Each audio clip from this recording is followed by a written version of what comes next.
গুন্ডা দিয়ে রাঙাকে তুলে নিয়ে গেল আহিরি। হ্যাঁ বন্ধুরা, এমনটাই দেখা যাবে। তাই সম্পূর্ণ জানতে ভিডিওটিতে লাইক দিয়ে চ্যানেলটি সাবস্ক্রাইব করে দেখতে থাকুন। গল্পের শুরুতেই দেখা যাবে একলব্য ওই হোমে রাঙাকে দেখতে পায়, আর বলে, রাঙা তুমি এখানে? তখন রাঙা তাকিয়ে থাকে একলব্যর দিকে। ওইদিকে রাঙার মতো দেখতে মেয়েটা আড়াল থেকে দেখতে থাকে একলব্যকে। তারপরেই রাঙা বলে, হ্যাঁ রে, আসলে কদিন আগে আমি আর সত্যজিৎ স্যার এখানে কটা মেয়েকে হোমে দিয়ে গেছিলাম, তাদেরই দেখতে এসেছি। তখন একলব্য বলে, তুমি আমাকে বললেই তো আমি তোমাকে নিয়ে আসতাম। তখন রাঙা বলে, না রে, তুই তো বললি যে তোর কাজ আছে, তুই কাজে চলে যাবি, তাই তোকে আর কিছু বলিনি। তখন একলব্য বলে, হ্যাঁ, কাজ ছিল তো, কিন্তু রাস্তায় ওই মেয়েটাকে পড়ে থাকতে দেখেই এখানে দিয়ে যেতে আসলাম। তখন রাঙা বলে, খুব ভালো করেছিস। এখন তোর দেরি হচ্ছে না? তখন তখন একলব্য বলে, হ্যাঁ, আমার দেরি হচ্ছে তো, আমাকে চলে যেতে হবে, সময় হয়ে গেছে। তুমি না এখান থেকে সোজা বাড়িতে চলে যাবে, আর কোনো রকম কোনো কাজ-টাজ কিচ্ছু করবে না। ঠিক আছে? তখন রাঙা বলে, ঠিক আছে। ওইদিকে রাঙার মতো দেখতে মেয়েটা এই কাণ্ড দেখে খুব, খুব রেগে যায়। আর আহিরির কথাগুলোই ভাবতে থাকে। ওইদিকে রাঙা বলে, আচ্ছা ঠিক আছে, তুই সাবধানে যাস। তারপরে একলব্য সেখান থেকে চলে যায়। আর ওই মেয়েটা আড়াল থেকে দেখে প্রচন্ড রেগে যায়। তারপরে দেখা যাবে রাঙা বাড়িতে আসলে পাঞ্চেরি বিন্দাকে কোনো একটা মহিলার সঙ্গে দেখার কথা বলে, আর বলে, মেয়েটা না তামিল ভাবে শাড়ি পরা ছিল। মেয়েটার চেহারাটা আমি বুঝতে পারিনি, তবে হাঁটাটা না আমার খুব পরিচিত মনে হয়েছে রাঙা। তখন রাঙা বলে, আচ্ছা বড় বৌদি আমাদের ক্ষতির কথাই বা কেন বলবো, তো অন্য কথাও বলতে পারে। তখন পাঞ্চেলি বলে, বড় বৌদি কখনো কখনো অন্য কোনো কথা বলতে পারে? সবসময় তোর কিভাবে ক্ষতি করবে সেই কথাই তো ভাবে, তাই না? তখন রাঙা বলে, ঠিকই বলেছিস, তারপরেও এখন হুট করে বড় বৌদিকে কি করে সন্দেহ করবো বলতো? তখন পাঞ্চেরি বলে, তারপরেও রাঙা, আমার না ডান চোখটা খুব লাফাচ্ছে, তুই সাবধানে থাকিস। আমার না খুব কেমন যেন ভয় ভয় লাগছে, কোনো বিপদ আসতে চলেছে মনে হচ্ছে। তখন রাঙা বলে, তুই চিন্তা করিস না রে, কিচ্ছু হবে না। ওইদিকে তখনই নবারুণ বাজার নিয়ে আসে আর চিৎকার করে পাঞ্চেরিকে ডাকতে থাকে। তখন পাঞ্চেরি ডাক শুনে বলে, রাঙা, আমি নিচে যাই, বাবা আবার বাজার নিয়ে আসলো। তারপর পাঞ্চেরি নিচে এসে বাজারগুলো নিয়ে নেয় আর বলে, কত বাজার নিয়ে এসেছো? ওইদিকে রাঙাকে কেউ একজন ফোন করে। তখন ফোন করেই রাঙাকে কিছু একটা বললেই রাঙা বলে, আচ্ছা ঠিক আছে, ঠিক আছে, আমি দেখছি। ওইদিকে দেখা যাবে আহিরি দাঁড়িয়ে আছে। তখন রাঙার মতো দেখতে মেয়েটাকে দেখেই বলে, যাক, ও মনে হচ্ছে আমার টোপটা গিলেছে, না হলে তো আর এখানে আমার সঙ্গে দেখা করতে আসতো না, তাই না? তখন ওই মেয়েটাকে দেখে আহিরি বলে, যাক, তুমি এবার বুঝতে পেরেছো তো আমি তোমাকে কি বলেছি? তুমিও তুমিও রাঙার মতো ভালো থাকতে চাও তো? তখন মেয়েটা বলে, হরে, আমিও ভালো থাকতে চাই। তখন আহিরি বলে, ঠিক আছে, তাহলে তোমাকে আমি যেরকম যেরকম ভাবে বলবো তুমি ঠিক ওরকম ভাবেই শুনবে। রাঙা শুধু তোমাকে ব্যবহার করছে, আর কিচ্ছু না। তখন তখন মেয়েটা বলে, তাহলে এবার আমি কি করব? তখন আহিরি বলে, শোনো, আজকে একটা সম্বর্ধনা অনুষ্ঠান আছে। রাঙা তো গোল্ড মেডেল পেয়েছিল, তাই সেখান থেকে ওকে সম্মাননা দেবে। আর সেখানে রাঙাকে আমরা কিডন্যাপ করব, আর রাঙার জায়গায় যাবে তুমি। বুঝতে পেরেছো? সেখানে গিয়ে সম্বর্ধনা তুমি নেবে। তখনই মেয়েটা বলে, কিন্তু আমি কি করে নেব? তখন আহিরি বলে, সব ব্যবস্থা আমার করা থাকবে, তুমি চিন্তা করো না। তখন মেয়েটা বলে, কিন্তু রাঙা দিদি তো প্রেগনেন্ট, আমি তো প্রেগনেন্ট নই। তখন আহিরি বলে, সেই ব্যবস্থা বড় বৌদি তোমার করে দেবে, আর কদিন পরেই মিসক্যারেজের নাটক করে দেবে। শেষ ঝামেলা, এই নিয়ে তোমাকে চিন্তা করতে হবে না। দাঁড়াও, তোমাকে আমি একটা জিনিস দিচ্ছি। তখনই এক বান্ডেল টাকা দেয় আহিরি, যা দেখে মেয়েটা লোভে পড়ে যায়। তখন আহিরি বলে, শোনো, এই টাকার জন্যই রাঙা তোমাকে এখানে নিয়ে এসেছিল। এই টাকা টাকা নিজে কামানো শিখো, তাহলে না ভালো লাগবে। তখন মেয়েটা টাকাটা নিয়ে নেয়। তখন আহিরি বলে, শোনো, তোমাকে যা যা বলছি তুমি রেডি থেকো সন্ধ্যাবেলা, ঠিক আছে?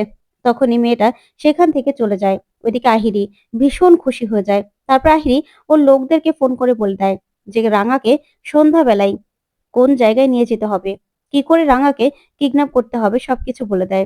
ওইদিকে দেখা যাবে রাঙা নিচে আসে। তখন প্রমিতা প্রমিতা রাঙার দিকে তাকায়। তাকিয়ে এসে বলতে থাকে, রাঙা, আসলে আমি না তোর সঙ্গে যেতে পারছি না রে, তোর সঙ্গে আমার যাওয়ার খুব ইচ্ছে ছিল। তখন নবারুণ বলে, মানে তুমি যেতে পারছো না মানে? মেয়েটা কি একা যাবে নাকি? তখন প্রমিতা বলে, দেখো, আমার এনজিওতে অনেক জরুরি একটা মিটিং পড়ে গেছে, আমাকে যেতেই হবে। তখন পাঞ্চেরি বলে, মা, তুমিও না, আজকেই তোমার কাজ থাকলো? তখন নবারুণ বলে, হ্যাঁ প্রমিতা, তুমি কিন্তু একদম ঠিক করছো না। মেয়েটা কি করে যাবে বলো তো? তখন প্রমিতা বলে, তোমরা আছো তো, তোমরা যাবে। তখন নবারুণ বলে, আমি তো যাবোই। তখন পাঞ্চেরি বলে, আমিও যাব। তারপরে রাঙা বলে, ব্যাস, তোরা গেলেই হবে। তারপরেই একলব্য সেখানে আসে। তখন একলব্যকে প্রমিতা বলে, আকু, তুই রাঙাকে নিয়ে যেতে পারবি তো? তখন একলব্য বলে, না মা, আমার তো ফ্লাই আছে, আমি কি করে যাব? তখন প্রমিতা বলে, ও আচ্ছা, তাহলে? তখন নবারুণ বলে, আচ্ছা ঠিক আছে, চিন্তা করো না, আমি পাঞ্চেরি তো আছেই। তখনই অঙ্কুররা আসে আর এসেই বলে, আমরা আমরাও তো যাব, আমরা সবাই যাব, তোমাদের কাউকে চিন্তা করতে হবে না। তখনই সভ্য সার্থকীকে বলে, কিরে সার্থকী তুই যাবি তো? তখন সার্থকী বলে, দূর, আমি যাই না, এই ফাও কাজে আমি যাব না। তখন পাঞ্চেরি বলে, এটা কোনো ফাও কাজ হলো? মেজদা ভাই, তুই এটা কি বলছিস? রাঙা অ্যাওয়ার্ড পাচ্ছে আর তুই বলছিস এটা বাজে কাজ। তখনই সার্থকী বলে, তোদের ইচ্ছে করছে তোরা যা। শোন, রাঙা এসব করেই তো আমাদেরকেও আমাদেরকেও বিপদে ফেলে। কদিন পরে পরে আমাদের এখানে ওই যে গুন্ডারা হামলা করে, সেটা তুই ভেবে দেখেছিস? তারপরে রেগে গিয়ে পাঞ্চেরি একলব্যর সামনে বলতে থাকে যে বড় বৌদি ফেলে দিয়েছিল রাঙাকে। তখন রাঙা কোনো মতে পাঞ্চেরিকে আটকে দেয় আর বলা বলা বন্ধ করে দেয়। তারপরে একলব্য বলে, আচ্ছা ঠিক আছে, আমি বেরোচ্ছি। এই বলে একলব্য বেরিয়ে পড়লেই তখন রাঙা বলে, শোন, তোরা যাবি তো? তোরা গেলেই চলবে, চিন্তা করিস না। তখনই প্রমিতা রাঙার দিকে তাকায়। তখন প্রমিতা বলে, রাঙা, তুই গোল্ড মেডেল পেয়েছিস, তোকে আজকে সম্বর্ধনা দেবে। আমার যে কি ভালো লাগছে, তুই একদম চিন্তা করবি না, খুব ভালোভাবে যাবি। আমাদের মিশনটা সাকসেসফুল হতে হবে তো। তখনই রাঙা প্রমিতার সঙ্গে হাত মিলায়। ওইদিকে দেখা যাবে বিন্দা বিন্দা আহিরিকে ফোন করে আর ফোন করে বলে, আহিরি, রাঙার সঙ্গে বাড়ি শুধু সবাই যাচ্ছে, প্রমিতা বসু না যেতে পারলে কি হয়েছে, বাকি সবাই তো যাবে। কিন্তু কি করবে? দেখো, আমার মনে হচ্ছে ব্যাপারটা না খুব রিস্কি হয়ে যাচ্ছে। তখনই আহিরি বলে, দেখো বড় বৌদি, আজকে সব ব্যবস্থা আমি করে ফেলেছি। রাঙাকে যে করি হোক বাড়ি থেকে একাই বেরোতে হবে। তখন বিন্দা বলে, কিন্তু কি করে আহিরি?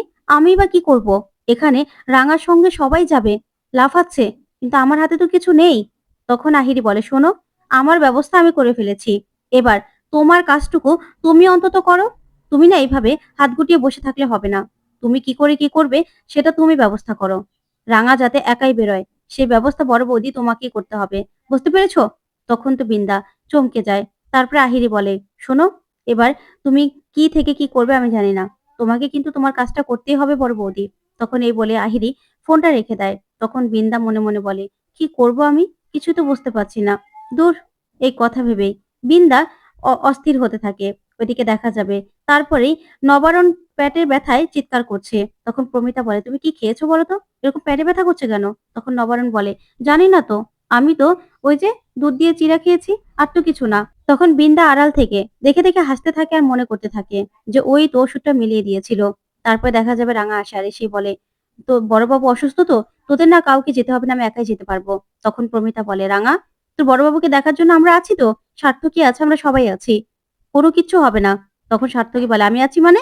আমি থাকবো না, আমি কিছু করতে পারবো না, যদি হসপিটালে নিতে হয়। তখন রাঙা বলে, আচ্ছা, বললাম তো তোদের কাউকে যেতে হবে না, তোরা বড়বাবুর কাছে থাক, আমি বরং চলে যেতে পারবো একা একাই, তোরা চিন্তা করিস না। তখনই তখন সভ্য বলে, তুই যেতে পারবি তো? তখন রাঙা বলে, হরে, আমি যেতে পারবো। ওইদিকে বিন্দা প্রচন্ড খুশি হয়ে যায়। তখন প্রমিতা তাকিয়ে থাকে। তারপরে দেখা যাবে বিন্দা আহিরিকে ফোন করে আর বলে, আহিরি, কাজ হয়ে গেছে, রাঙা কিন্তু বাড়ি থেকে একাই বেরোচ্ছে, বুঝতে পেরেছো? তখন তো আহিরি খুশি হয়ে যায়। তখন বিন্দাকে বলে, সত্যি বড় বৌদি, সত্যি বলছো? তখন বিন্দা বলে, হ্যাঁ, তোমাকে বলছি তো, এমন ব্যবস্থা করেছি না, নবারণ বসু অসুস্থ হয়ে গেছে, তারপরেই ব্যাস সবাই মিলে বাড়িতে থেকে গেল আর রাঙা একা একা বেরিয়ে গেল। তখন আহিরি বলে, সত্যি বড় বৌদি, ইউ আর জিনিয়াস। এবার এবার দেখো আমি কি করি, তুমি চিন্তা করো না। তখন বিন্দা বলে, কিন্তু আহিরি, তুমি কি করবে বলো তো? সবকিছু ঠিকঠাক মতো হবে তো? রাঙা যে চালাক। তখন আহিরি বলে, তুমি চিন্তা করো না, সব ব্যবস্থা করা হয়ে গেছে।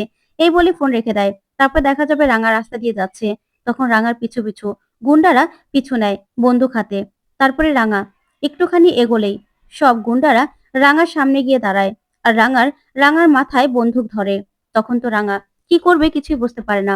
তখন গুন্ডারা বলে, চলো, গাড়িতে ওঠো চুপচাপ। তারপরে রাঙাকে গাড়ি করে সেখান থেকে নিয়ে যায় গুন্ডারা। ওইদিকে দেখা যাবে বাড়ি শুধু সবাই বসে অপেক্ষা করছে যে রাঙা কখন আসবে। তখনই তখনই দেখা যাবে প্রমিতা আসে আর এসেই বলে, আচ্ছা, রাঙার ওখানে তো আমরা কেউ যেতে পারলাম না। এখন এখন না মেয়েটার জন্য খারাপ লাগছে। তখন সভ্য বলে, তুমি চিন্তা করো না তো মা, রাঙা অ্যাওয়ার্ড পেয়ে ঠিক চলে আসবে। তখনই অঙ্কুরকে সেই একাডেমি থেকে ফোন করে যে রাঙা তো আসেনি। তখন অঙ্কুর বলে, মানে? রাঙা তো ঘন্টাখানেক আগেই বেরিয়ে গেছে, এতক্ষণ তো ওর লাগার কথা নয়। তখন প্রমিতা বলে, কি হয়েছে অঙ্কুর? তখন অঙ্কুর বলে, দেখুন না মা, রাঙা নাকি এখনো পৌঁছয়নি। তখন পাঞ্চেরি বলে, কি বলছো তুমি, রাঙা এখনো যায়নি? তখন অঙ্কুর বলে, আচ্ছা ঠিক আছে, আপনি চিন্তা করবেন না, আমরা দেখছি আমরা দেখছি রাঙা কোথায়। এই বলে ফোনটা রেখে দেয়। ঠিক তখনই একলব্য বাড়িতে আসে। তখন একলব্য এসেই বলে, কি হয়েছে, রাঙা ফেরেনি এখনো অ্যাওয়ার্ড নিয়ে? তখন প্রমিতা বলে, আকু ওইখান থেকে ফোন করেছিল, বলল রাঙা নাকি ওখানে যায়নি। তখন একলব্য বলে রাঙামতি যায়নি মানে? তাহলে রাঙা কোথায় গেল? তোমরা খোঁজনি ওকে? তখন পাঞ্চেরি বলে ভাই এখনই মাত্র খোঁজটা এলো। তখন একলব্য বলে যাই হোক না কেন আমি তো রাঙাকে খুঁজতে যাবো, মাথা ঘুরে আবার পড়ে গেল না তো? তখনই অঙ্কুর, একলব্য আর সভ্য সবাই বেরিয়ে পড়ে। ওইদিকে রাঙাকে আহিরের কাছে নিয়ে যায় গুন্ডারা। তখন রাঙা সেই আরেক রাঙার মতো দেখতে মেয়েটাকে দেখে চমকে যায়। তখনই রাঙাকে আহিরি বলে ওয়েলকাম রাঙা, ওয়েলকাম। এসেছো? তোমার জন্যই তো অপেক্ষা করছিলাম। তখন রাঙা মনে মনে বলে কার কণ্ঠ এটা? কে এটা? তখন আহিরি বলে শোনো রাঙামতি, এবার তাড়াতাড়ি করে তোমার ড্রেসটা খুলে ফেলো তো। তখন রাঙা কিছুই বলে না। তখন আহিরি বলে তোমার এই ড্রেসটা পরেই এই যে তোমার মতো দেখতে মেয়েটা, ওই মেয়েটাই তোমার মতো ওই অ্যাওয়ার্ড আনতে যাবে। বুঝতে পেরেছো? এতদিন তো খুব আরামায়েশ করেছো, যেই সুখ শান্তি তোমার হওয়ার কথা ছিল না। তুমি জঙ্গল থেকে এসে একলব্যর মতো মানুষের ভালোবাসা পেয়েছো, এখন আবার একলব্যর বাচ্চার মা হতে চলেছো। অনেক সুখ তুমি পেয়ে গেছো। এখন তোমার সুখগুলো অন্য কেউ পাক, সেটা তুমি দেখো। এবার তুমি তোমার সুখগুলো ভাগ করে দেবে। তুমি এখানেই থাকবে, তুমি আর কোথাও যেতে পারবে না। তখনই রাঙার মতো দেখতে মেয়েটা একটা গ্লাসের মধ্যে একটা ওষুধ দিয়ে জলগুলো গলতে থাকে। তখন আহিরি বলে এই জলটা খেয়ে নাও, খেয়ে পড়লেই তুমি শান্ত হয়ে যাবে। তো বন্ধুরা কেমন লাগলো আজকের আপডেট কমেন্ট করে জানাও। ধন্যবাদ।